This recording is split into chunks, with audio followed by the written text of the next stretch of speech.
Admission down there is absolutely free. The game starts at 2:15. Time now for Footy Stop Press with the sporting editor of the Sunday Press. Once again, a very good evening to Scotty Palmer. Good evening, Peter, and welcome viewers into the Sunday Press. It's a real pleasure having you with us. North Melbourne officials were in a huddle tonight over the report of Jimmy Cracker at the MCG.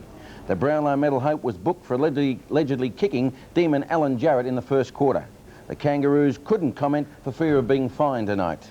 Ron BARASSI said that with a full complement of players, Melbourne would be the equal of North Melbourne and Footscray. They need a couple more top players to tackle the very best side, said BARASSI. John Kennedy was as short and as sweet as usual in his summing up.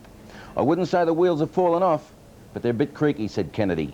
North got home before the third lowest MC crowd since World War II. Another sensation was the report of Geelong's medal hope Gary Ablett by a goal umpire Andrews for allegedly striking Saint Danny Frawley today. Ablett is still waiting for the VFL to rule him eligible for the medal after being booked earlier this season for wasting time. Coach Tom Hapey said he believed the report yesterday upset his champion. He didn't kick a goal and he was beaten by Frawley. Hapey said the Cats' performance was disgraceful. We had talked all week about a percentage effort and we struggled all day. St Kilda's Graham Jelly thought the Saints could win in the third quarter today, but they congested the forward line and didn't give Tony Lockett a chance. And at Princes Park, where the Blues beat Essendon for the first time in 5 years, David Parkin said, "What a relief. It's a relief to know that the players could do it." Ken Sheldon now has a groin and David Rhys-Jones is on an umpire's charge for allegedly striking Roger Merritt to the back of the head. Kevin Sheedy was on the defensive tonight. He said there was nothing wrong with Roger Merritt, although the word from Princes Park is that he wore a fiberglass support for his injured ribs. We have to get something positive out of this loss today, said Sheedy. He described Justin Madden, the Big Blue, as the cheapest player the Bombers have ever let go.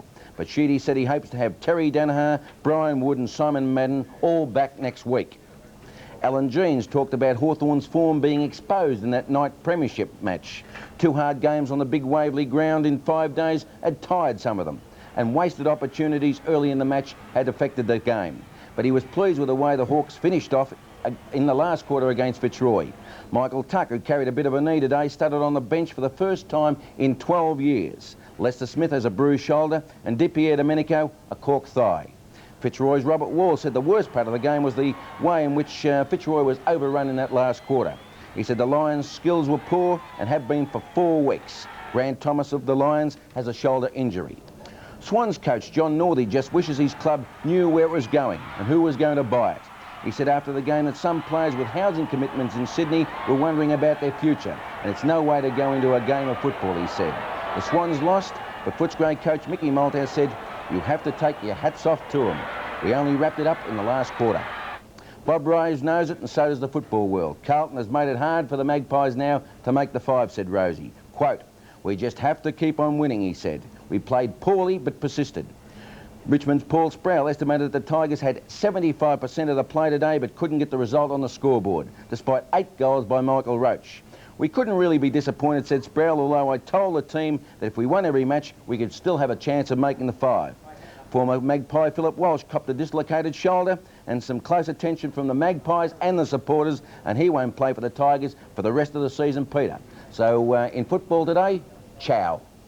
OK, thanks, Scotty. Ciao. And, of course, full details of those stories and more in the Sunday Press out tomorrow. Coming up next on 7's Big League, a thriller at the MCG.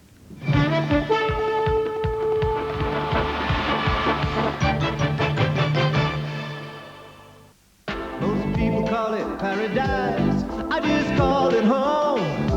Diamond head, Waikiki, big brown eyes and water so blue. Fresh fish caught from the sea.